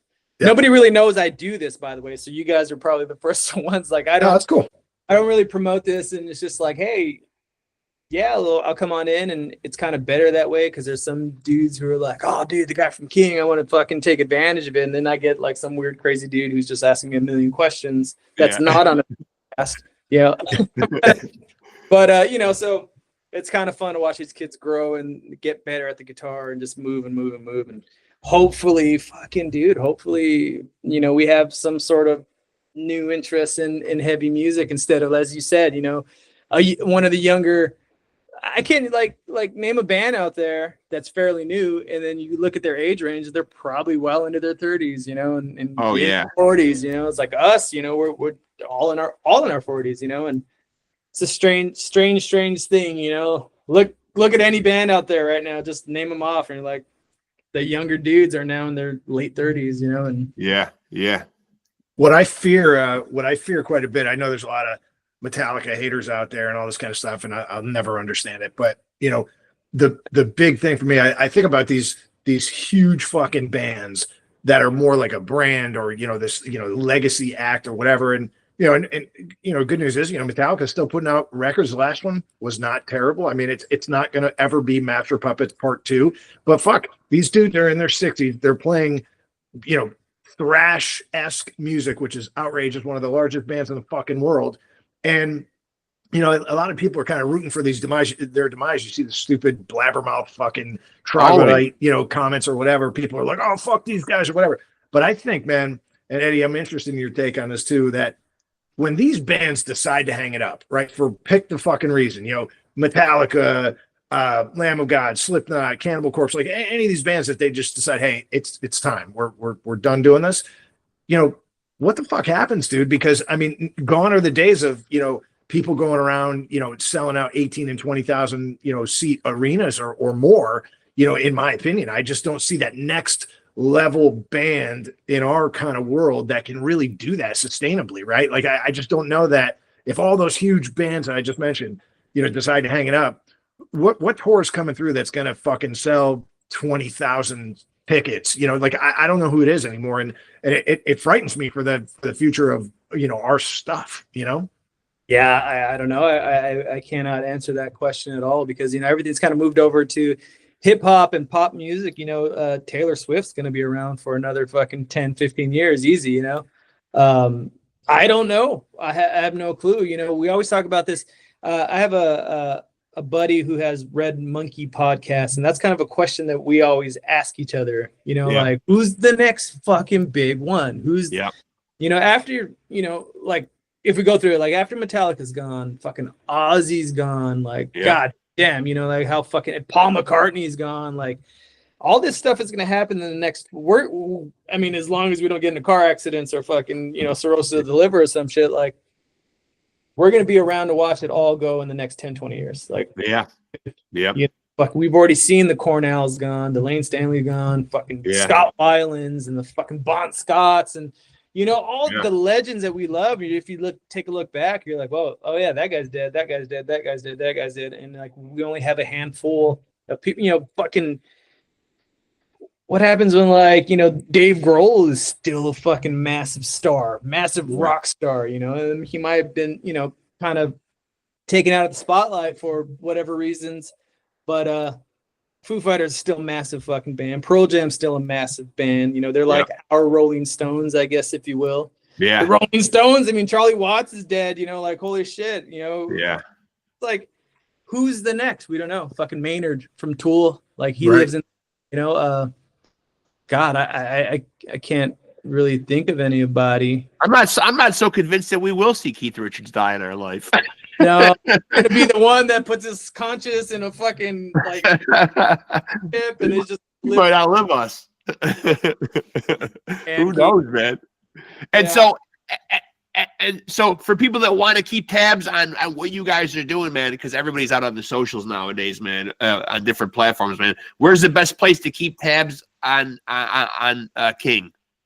Right now, I believe we have King Band, the Facebook King Band, Instagram at King Band. We have a YouTube channel. It's KYNG Lives, King Lives. That has fucking the Honda Vision in there. Hopefully something merged. I don't know. I got an email from YouTube a couple of days ago, and they're just like, we merged your shit because we kind of lost our original YouTube because, lack of interest from the label and management at the time. They just fucking lost all our codes and didn't give them to us. And just like, I don't know if that's kind of a ruse because they're, basically fired everybody from the label. So I don't know. So we had to kind of like try to merge it together. So if you go to KYNG Lives YouTube, you'll see the new video. We're gonna try to post more shit there, but mainly, the Twitter account's still alive. King Band Twitter. Yeah. Our Instagram and all that shit is all alive. Are we pushing it? No. Do we know how? No. If we have something new, we'll post it. Like you'll probably send me this thing, and I'll fucking. I will. Yeah. On my YouTube or my goddamn it, whatever face fucking book shit. And I'll also put it out here, man, on my own podcast here as a disclaimer. If you are a young up and coming hip hop artist, you cannot have the name King. Drop it from your fucking thought process, man. Leave it alone. I know. We're like on the. I need sick of writing cease and desist letters. I know we're sick of sending them. And a lot of them just kind of want to wait for the last, like, just wait till they get like just enough fucking listeners and send it so they get fucked. You're like, no matter how many Y's or N's or G's you want to add to it, you just can't have it. that specific guy, I got to give it to him. He went the extra mile at least. It doesn't come up. He did on our iTunes. He's okay. The K, the Y, the N, the N, the G. And you're like, cool, fuck it, whatever. At least it's not.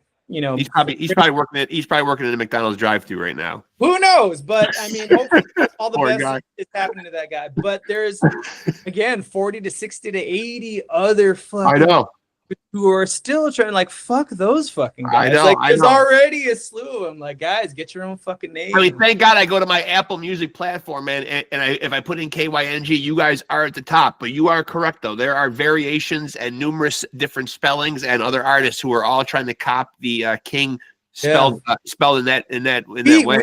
We even have a KYNG Essentials thing. Like, if you go there, it's a, you know, Rolling Stones Essentials, Black Sabbath Essentials, KYNG Essentials. We have enough songs and listens for them to make it a fucking thing, you know? I know. Like, those motherfuckers don't give two shits. But they're going to get bummed when they get a cease and desist and have to either give us money or just fucking drop them on their, drop on their list. Like, Ray, we're really nice guys, so. Anything to add, Ray? We've kept them for 90 fucking minutes, man. Awesome. No, I appreciate it, Eddie. Thanks for chatting, man. It's fucking awesome. I'm right there with you. And it's funny, man, the cease and desist thing. OUTLIAR had the same fucking thing. You know, I trademarked it back in 2012 or whatever it was when we did our first record, and there was some band out of California called OUTLIAR, spelled it LOUTLIAR.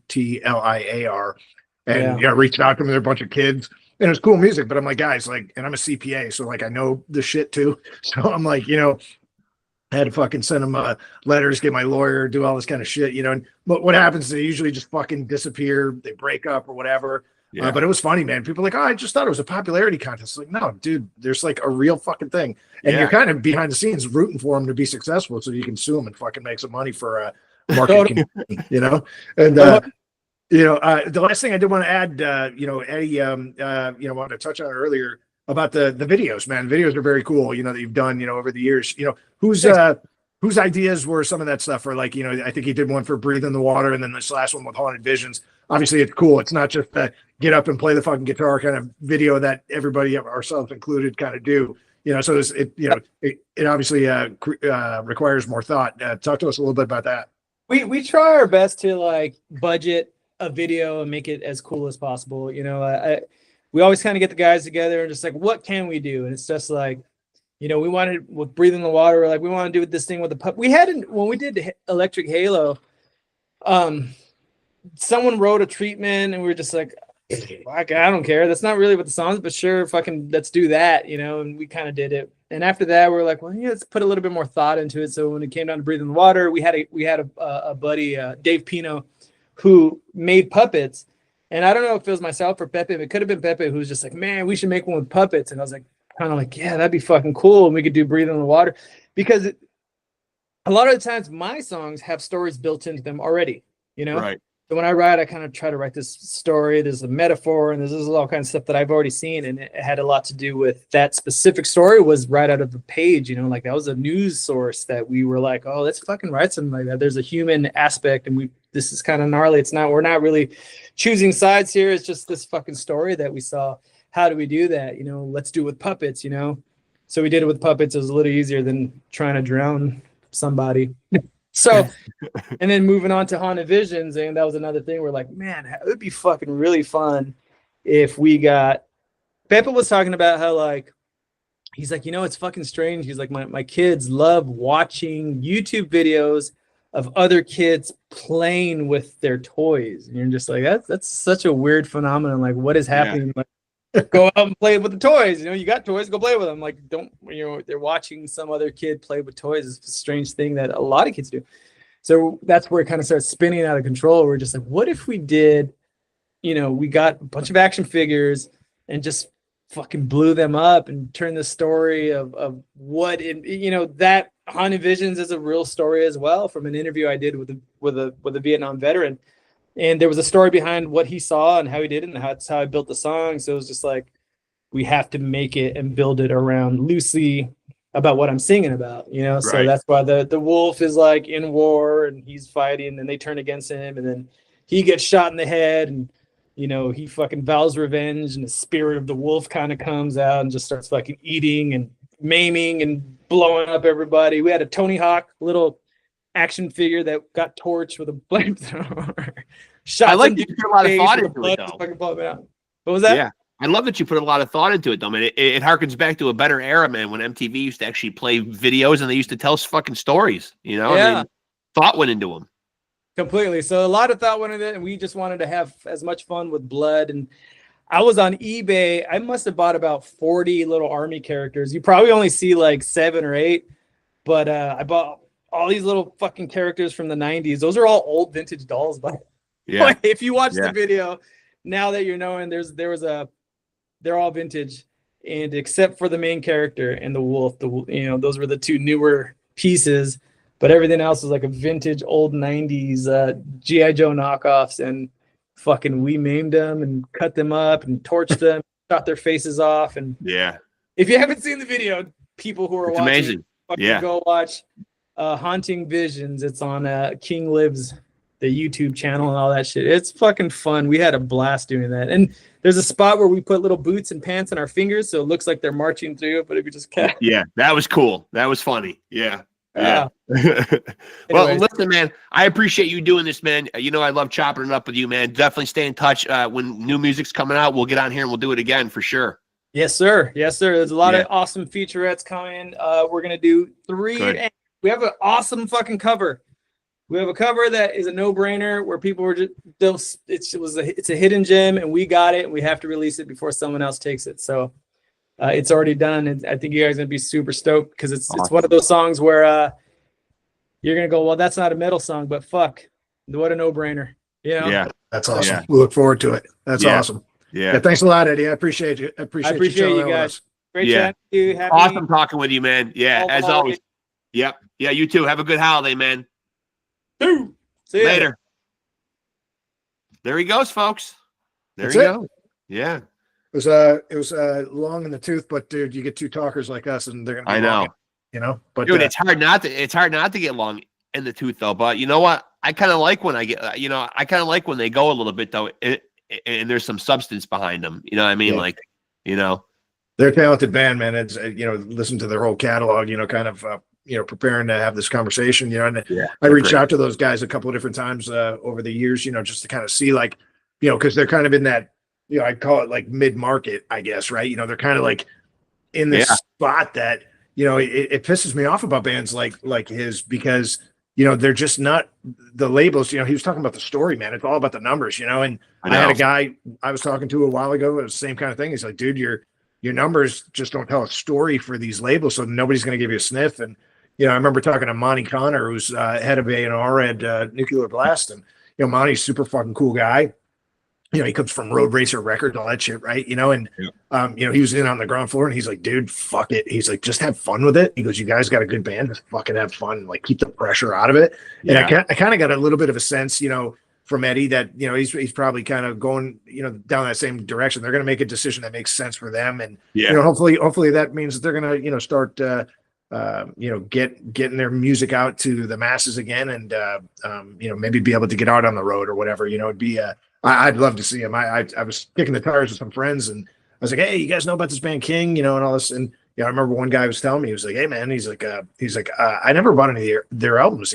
But I saw them live, and he goes, and they fucking blew me away. And that's what I would expect to hear, So so I'll be excited to hear him. But no, thanks for having me on, man. It was fucking awesome. He's and he's an awesome dude, man. Awesome guy, man. One of the good ones, man, for sure.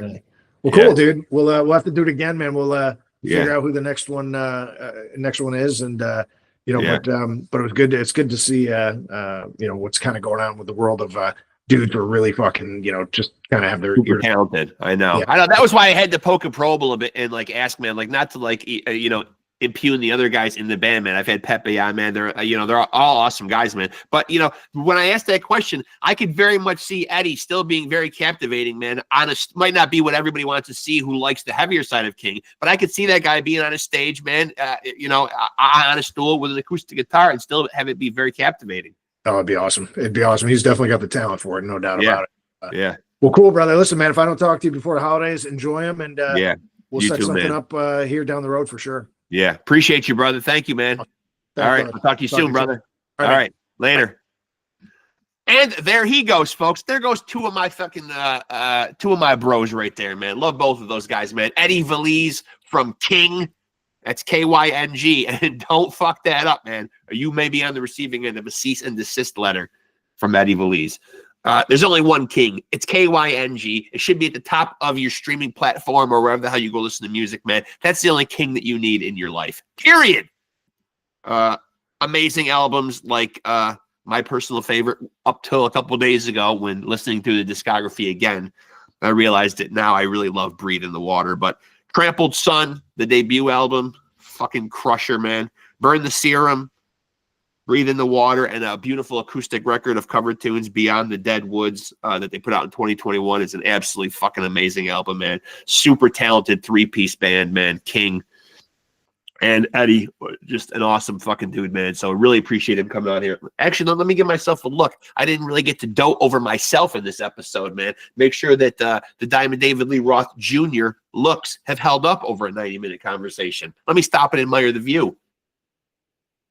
And you know when I need a little help with the view sometimes, boom. People from the 80s will appreciate this. It contributed to not only the hole in our ozone layer, but to a lot of beautiful quaffs. Not as beautiful as this, obviously. You can use that stuff, but you will never look this good. I've got rockstar genes, man. Being Diamond David Lee Roth Jr. has its perks. That being said, promotional mode here. Make sure to like and follow PodScum on Facebook. And my youngest daughter, Kimmy's got me this beautiful short shirt. I love her for it. Beautiful. I would love to say that these are on sale or I have these, but this is a one-off, man. But certainly something I would consider, man. Also, make sure to like, subscribe, hit the notification bell on this channel to stay tapped in. This is where it all goes down, folks. Tune into PodScum, man, with your boy, Reckless Rex Ruger, and the Freddie Mercury Puppet, and my guest co-host tonight, my boy Ray OUTLIAR, from the band OUTLIAR, North Carolina, thrash metal. If you don't know, you should know. Go check him out. OUTLIAR. Want to just clarify that because they too have had copyright issues. Only one outlier as well. Obviously, Ray chased those other fucking kids off, and that's how us New Yorkers, we roll. We want something, we chase you out of there, man. Hey, no, you're not OUTLIAR anymore. We are. And so there it is, man. One of my oldest friends, man. Love the dude, man. Just saw him when I went down to North Carolina to see my in-laws back in May, and got to hang out with him and the boys in OUTLIAR. Shout out to them. They did an impromptu band practice, which was like a little mini concert, man, and fucking slaying it, man. They're a great band. Check them out, man. OUTLIAR out of North Carolina, the Raleigh area, representing Raleigh, man. And of course, check out EDDIE VELIZ and the band KYNG. That is my biggest recommendation right there, man. That is double Rex Ruger approved, man. You will not come back here in the comment section. I dare you. I defy you to say that you went and listened to KYNG if you hadn't already previously and do not like them. I call bullshit. Even before you leave the comment, I'm calling bullshit. I'm going on record right now, wherever we are in this podcast, and saying bullshit. That being said, man, again, shout out to Ray OUTLIAR from the thrash metal band OUTLIAR, based out of North Carolina, and a big thank you to EDDIE VELIZ of KYNG, the man with the vocals and the guitar, man. Phenomenal band. Can't say enough, man, about how amazing it was to have Eddie on here for an hour and a half, man. So big thanks to him, man, and happy holidays. At the time of this recording, it's December 23rd. Tomorrow's Christmas Eve. This episode will probably be out on Christmas Eve, so hopefully you're watching it. This is my Christmas present to the PodScum fucking universe, man. An amazing chat with KYNG, who is an amazing fucking band, and be anticipating new music from them very soon. I'm rambling on and on because it's the edibles talking, and I should be all talked out right now. And you know what? I think I am. That being said, I will perk up here. I will get myself roused up here to deliver my freaking poignant message as I end this podcast. I don't want to just go out like that, you know, all stoned and laid back or whatever. No, that's not how PodScum ends it, man. Let me fucking get a little full of piss and vinegar here, and let me tell you something you really need to hear. So perk up your ears and listen to your boy, Uncle Rex here, man, when he tells you that always remember to take it easy and keep it sleazy.